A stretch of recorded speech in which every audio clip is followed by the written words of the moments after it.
Openings are vital to video games. The very moment that follows a player booting up an adventure dictates their first impressions, arousing the imagination with ideas of the kind of experience they're in for before they've even reached the title screen. Yet, maintaining a timelessness to them, so no matter how many times a player turns on a game, they'll feel immediately transported into its world. And few games have introductions quite as memorable as Little King's story.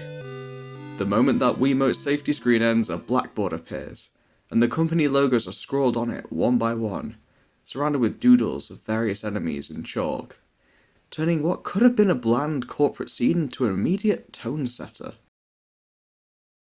Then, the screen fades to black.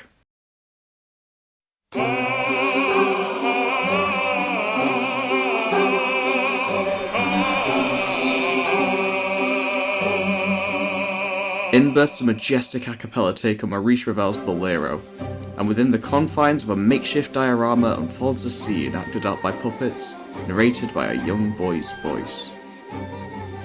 As various developers' names flash on screen with even more scribbly blackboard placards, we see this young boy for the first time. Then the narration switches to a man's voice, and, as the music is building more and more, we follow the boy's journey as he leaves his home to chase away some pesky rats, winds up lost in a deep forest and finds a magic crown, then is declared king by some mysterious bystanders. The music ends, and the game moves to the title screen showing a strange new building under construction, waiting for you to start a file and continue the story from where it left off. This opening is, dare I say it, perfect. It has a strong, clear aesthetic, music that carries powerful momentum, a coherent, unintrusive way to show developer details, and concise storytelling, which comes together to create a feel that, like the rest of the game, is as equal parts goofy and childish as it is moving, all in a mere 2 minutes. It's hard to imagine Little King's story without this one cutscene, and yet, it wasn't originally planned to be in the game at all. In a January 2010 interview with GameDeveloper.com, director and producer Yoshiro Komura explained that originally new save files would start with a different section, in which the player controlled Korobo in his pajamas looking for the crown. This was all finished, but it caused pacing issues, and so in the final game, the content from this half hour or so of gameplay was scrapped, and the information was condensed into the game's iconic opening. Save files start instead with a cutscene of Hauser, one of the witnesses of Korobo's chance coronation, introducing the young king to his kingdom, right after this unused chapter would have taken place. That's crazy, right? When I first heard this, I could barely believe it. Little King's story is just so tightly locked in my head that I can't even picture the game with a whole playable section that I'd never see, that none of us would ever see in fact. Despite quite a few demonstrations of the game at pre-release events, this part was never actually shown.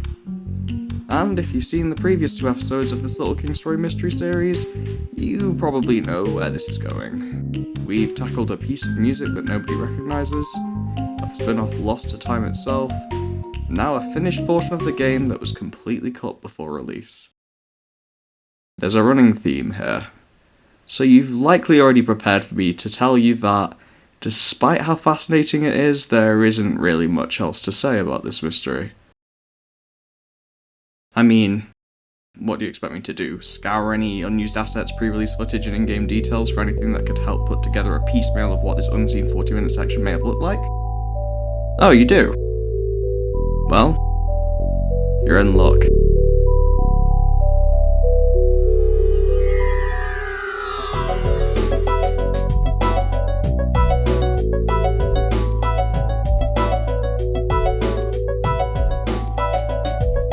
So, it's 2007 or so, and you're working on what will become one of the greatest games of all time, Little King's Story.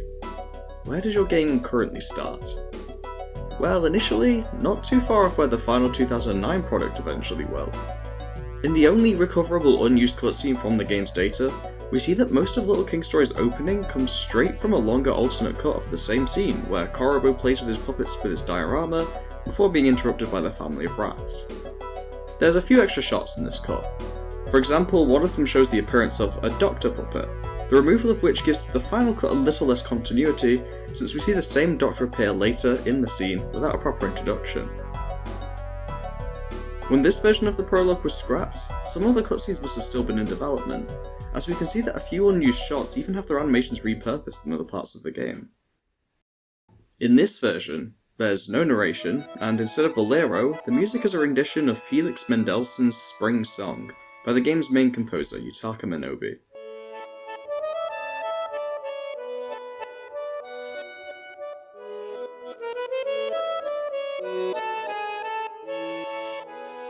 This is made more interesting by the existence of two separate remixes of this classical piece in the game's data, the one we hear in this cutscene, and another one, which is slower and more resolute.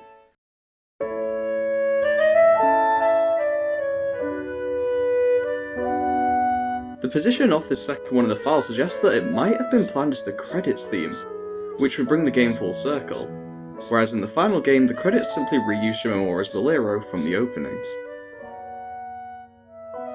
The cutscene ends with a slightly extended scene of Carbo running into the forest after the rats, before freezing in a position that would fade straight into gameplay.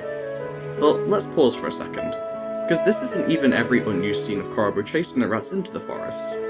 In the game's debut trailer, all the way back in 2007, we can see even more of Carbo's chase, with a zoomed out view of the nearby landscapes, and the rats escaping through a hole in a tree.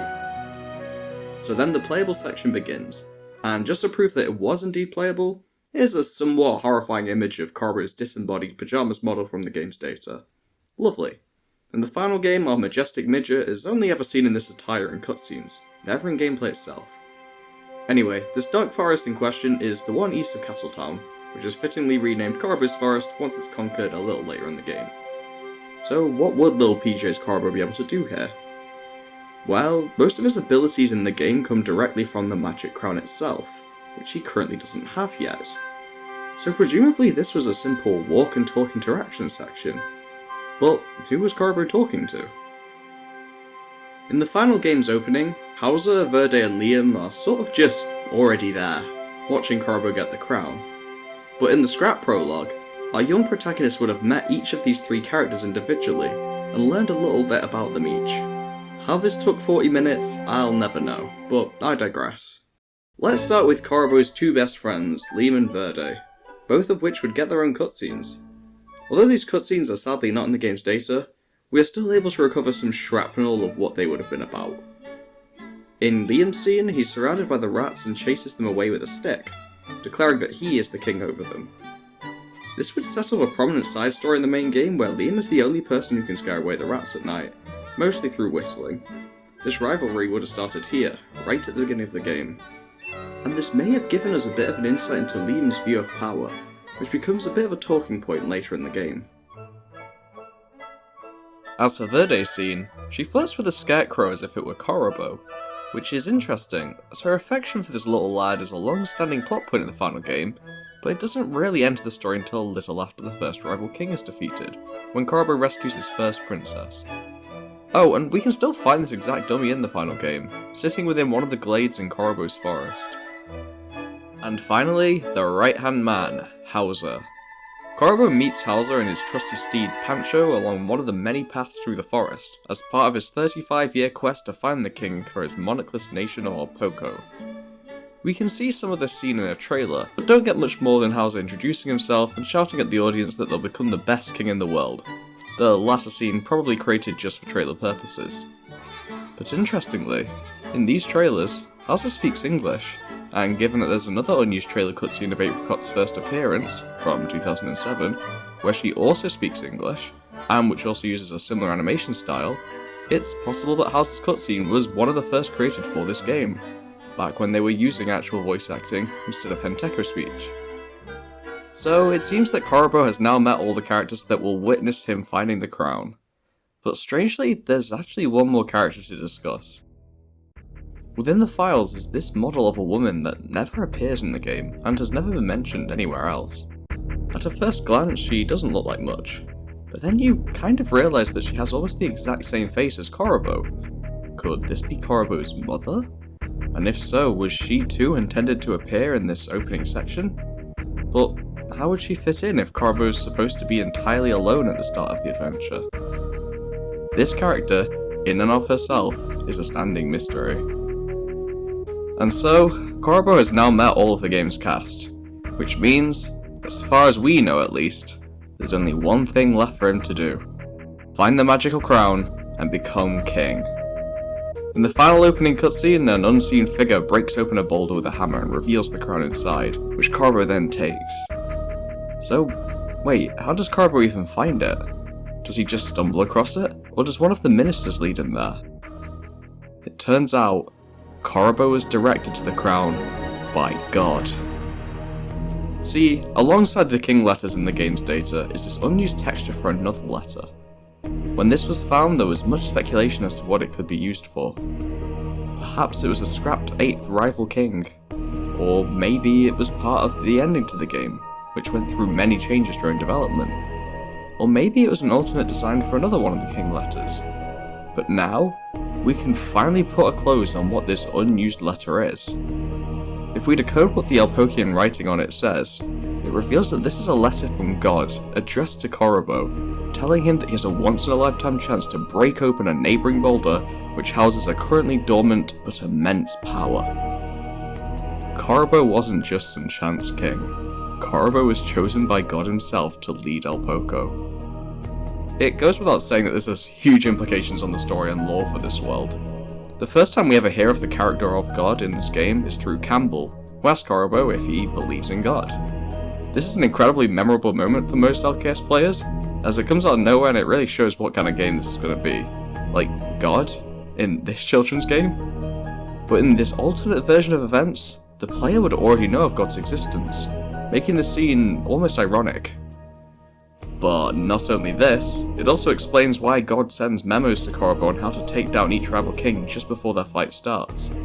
This comes off as a surprise in the final game, to learn that God mysteriously appears to be on your side, but originally the player would have seen this as a continuation of God guiding Corbo through his journey as king, that was set up from the very beginning of the game. Turns out, Corbo was a chosen one all along. And since we're on the topic, some of you have probably wondered if the main character is ever called Corbo in-game, not just promotional material, since the player is given the option to name the king whatever they wish when they start up a new file. Well, yes, once in the random name option, where Corbo is the first on the list, and once in this unused opening. In the first cutscene that we discussed earlier, as Corbo is scaring off the rats, we get a single glimpse at his bedroom door, which is a plaque containing Alpokian, inexplicably written in reverse. If we flip it the other way around, you guessed it, it says Corbo. Oh, and if you're scratching your head about how we're able to read this made-up writing, let me know if you'd like to see a video on that in the future. This prologue then culminates with a scene of Hauser, Verde and Liam bowing down to Corbo with his newfound powers. While we do see quite a lot of this coronation scene in the final opening, what we don't get to see, or rather hear, is a rendition of the overture from Handel's Royal Fireworks music that would play during this scene, which is still fully in the game's data. Not only does the file placement suggest that this music would play here, in a 2008 trailer for the game, we can even hear a single second of this theme play during this very scene.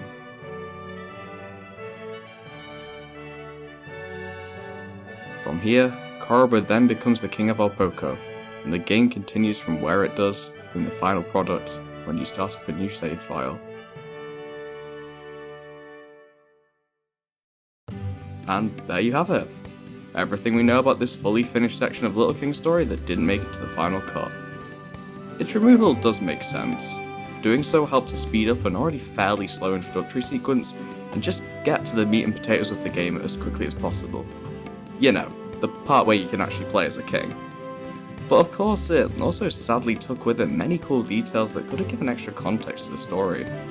I'm personally a little mixed, because while I prefer the final game's ambiguity with God's connection to Corbo, I still find the removal of Verde's cutscene in particular quite tragic, as I feel it could have really helped to sell her character arc. We'll probably never see this section play out, but hey, we're at least lucky enough to still be able to unearth the amount of information that we have, especially compared with some other LKS mysteries. There are still many gaps in our knowledge of what lay in these mysterious 40 minutes, so I hope we get a chance to learn even more about this prologue in the future somehow. But until then, I guess we can only speculate. How much of this did you know about already? And would you prefer that some parts of this lost chapter be kept? Oh, and are there any other mysteries that you'd like to see me cover in the future? Let me know down below, and I'll see you in the next video.